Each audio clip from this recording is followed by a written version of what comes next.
This patient was treated appropriately with crizotinib. Tremendous radiographic and symptomatic response was observed. It lasted about 9 months. And then the patient developed progressive fatigue and recurrent low back pain. Interval scanning showed an enlargement of the right upper lobe mass, increasing bone metastases, and brain scan showed new intracranial metastases. And this sort of scenario is not unusual. The median progression-free survival for crizotinib in a treatment-naive individual is about 10 months, maybe 11 months, and that's been seen consistently. It's been seen in the original phase 3 trial that was led by Tony Mock and colleagues comparing it to platinum and pemetrexed, and it's been seen in subsequent phase 3 trials comparing either ceritinib or alectinib to crizotinib, and that 10-month figure is remarkably similar across all these trials. So the patient population, even if it's different ethnicity, whether it's East Asia or European or North American, the governing paradigm here is the ALK translocation. Ethnicity, gender really have very little interplay with median progression-free survival, or for that matter, prognosis.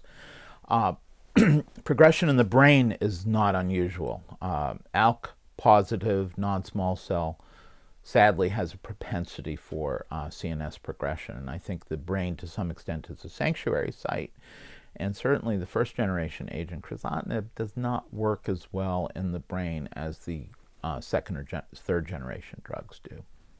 Second line treatments are now available. They've been available since about 2012, 2013.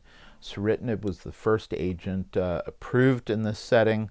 It clearly has superiority compared to chemotherapy in the second line setting. It also has a fair amount of toxicity, particularly GI toxicity, which can make it a bit of a challenge to manage. The standard dose, 750 milligrams daily, but many of us start out at 450 or 600. At least in an attempt to mitigate the GI toxicity. In some cases we can work up.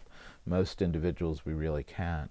Alectinib was the next agent approved in this setting, again based on very credible phase 1 and phase 2 data showing response rates in the 50, 60, 70% range in the second line setting. Both agents, particularly alectinib, had an inherent advantage over crizotinib in CNS control.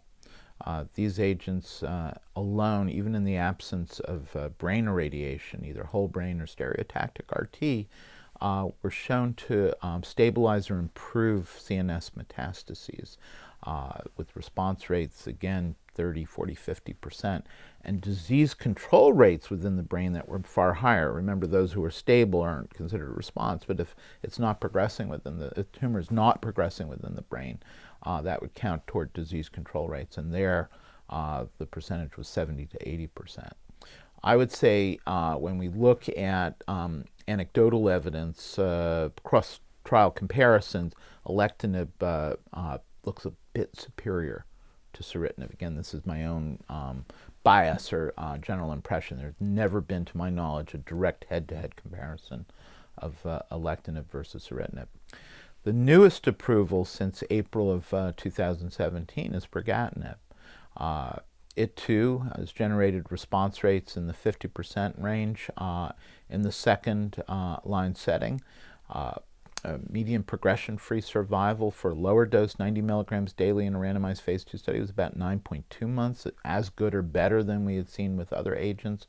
And for a somewhat higher dose, 90 milligrams over a week, and then a step up to 180 milligrams daily, median progression-free survival in the initial report was nearly 13 months, and updated reports now point toward about 15 months. So again, cross-trial comparisons, you have to be very careful when you do this, but the numbers for brigatinib look as good, if not better, than we've seen with either alectinib or ceritinib in this setting.